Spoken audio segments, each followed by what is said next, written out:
Ladies and gentleman, welcome back to the video. तो guys, आज की जो वीडियो है उसमें हम बनाने वाले हैं बहुत ही लो बजट में बिल्कुल फाड़ू गेमिंग पीसी। तो सबसे पहले तो इसमें हम बात करने वाले हैं सीपीयू के बारे में। तो गेमिंग की बात आ रही है तो उसमें तो अभी के टाइम पे सबसे वर्थ इट और सबसे अच्छा है सीपीयू, जो कि सीपीयू ब्रांड में आता है, वो है AMD Ryzen। और उसमें हम सिलेक्ट करने वाले हैं Ryzen 3 3200G with Radeon Vega 8 graphic. जी हाँ गाइस, हम इस बजट में कोई ग्राफिक कार्ड तो नहीं खरीद सकते, इसलिए हमने जो इंटीग्रेटेड जो ग्राफिक आता है वैसा ही हमने प्रोसेसर सिलेक्ट किया है। और ये जो इंटीग्रेटेड जो ग्राफिक आता है वो भी इतना ऐसा वैसा ग्राफिक नहीं है। इसको आप एनवीडिया की तरफ से जो 1050 ग्राफिक कार्ड आता है उसके आसपास में ही ये कंपेयर करता है। उसके साथ साथ आपको इसमें फ्री में मिल जाता है साथ में बॉक्स में ही सीपीयू फैन। इसका मतलब यह है कि आपको सीपीयू फैन भी अलग से लेने की जरूरत नहीं है। इस प्रोसेसर में आपको मिल जाते हैं 4 कोर और 4 थ्रेड, जिससे कि इसमें मल्टीटास्किंग हो जाता है एकदम आसान। और इसमें आप GTA 5 को खेल सकते हैं 50 FPS तक नॉर्मल सेटिंग में। उसके बाद हम बात कर लेते हैं मदरबोर्ड के बारे में। तो मदरबोर्ड में गाइस मैंने वैसे तो 2 ऑप्शन रखे हैं। तो गीगाबाइट्स की तरफ से जो मदरबोर्ड है A320, तो ये मदरबोर्ड हमारा जो प्रोसेसर है उसको बहुत ही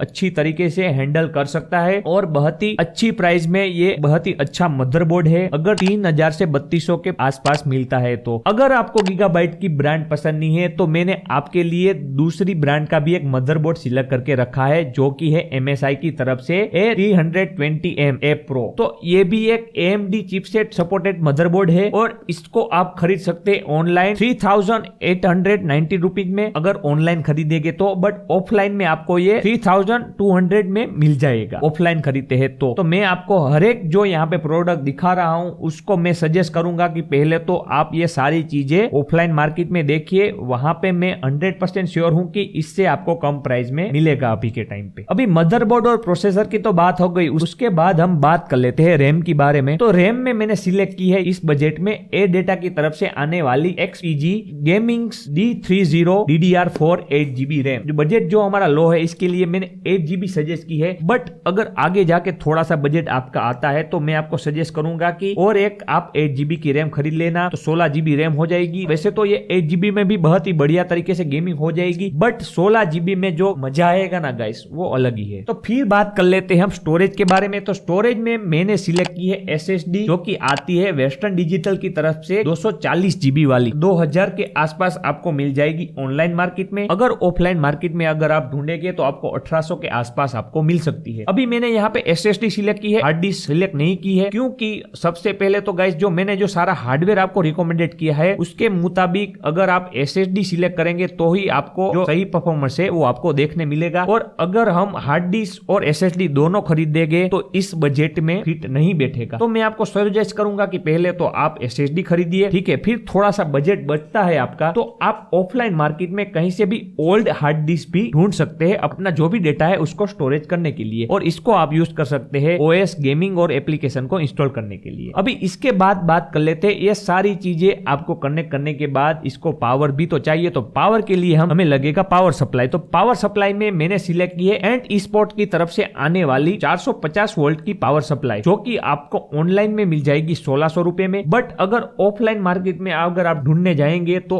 आपको ये मिल सकती है 1300 से 1400 में। तो 450 वोल्ट में आपका काम बहुत ही अच्छी तरीके से चलने वाला है। अभी इसके बाद ये सब हार्डवेयर हमने तो रख दिया, पावर सप्लाई आ गई, मदरबोर्ड आ गया, CPU आ गया, रैम आ गया, स्टोरेज आ गया। अभी इस सबको समेट के हमें एक जगह पे सेटल भी तो करना है, और वो सेटल हम करेंगे जेब्रोनिक की तरफ से आने वाले जेब मैग्नम का जो कैबिनेट है उसमें। जैसे तो बहुत सारे अलग अलग कैबिनेट आते हैं, बट जो हमारा लो एंड बजट है ये एक ही दिखा जेब्रोनिक की तरफ से आने वाला। मतलब कि इसमें वेंटिलेशन के लिए आपको 3 फैन मिल जाते हैं, 2 आगे की तरफ एक पीछे की तरफ, और इसमें आपको साथ साथ में मिल जाता है पावर सप्लाई के लिए अलग एक स्पेस, और उसके साथ साथ आपको केबल मैनेजमेंट के लिए भी अच्छी जगह मिल जाती है। और लुक में भी ये एकदम एक गेमिंग कैबिनेट की तरह ही दिखता है। मतलब कि इस प्राइस में तो इतना पॉसिबल नहीं है, फिर भी ये बहुत ही बढ़िया लुक में आता है, इसीलिए मैंने इसको सिलेक्ट किया है। तो ये हमारा हो गया 20,000 के अंदर बहुत ही बढ़िया गेमिंग पीसी बिल्ड। हाँ गाइस, मैं सजेस्ट करूंगा कि ये जो सारी मैंने जो चीजें आपको बताई है वो पहले आप ऑफलाइन मार्केट में ट्राई कीजिए। ऑफलाइन मार्केट में अगर आपको अच्छे प्राइस में मिलती है तो वहां से ही खरीदिए। ऑनलाइन मार्केट में थोड़ा ओवर प्राइस ये सारी चीजें चल रही है, तो मैं आपको ऑफलाइन मार्केट ही सजेस्ट करूंगा। अगर नहीं कोई चीज आपको ऑफलाइन में मिलती है तो आप बेस्ट बाय लिंक लिंक आपको मेरे डिस्क्रिप्शन में मिल जाएगी, वहां से आप देख सकते हैं। तो गाइस आपको हमारा ये वीडियो अगर पसंद आया हो तो लाइक कीजिए, शेयर कीजिए, और अगर नए हो और पहली बार ये वीडियो देख रहे हो तो वो जो नीचे लाल बटन है ना गाइस, उसको सब्सक्राइब मार दो और ग्रे कर दो यार।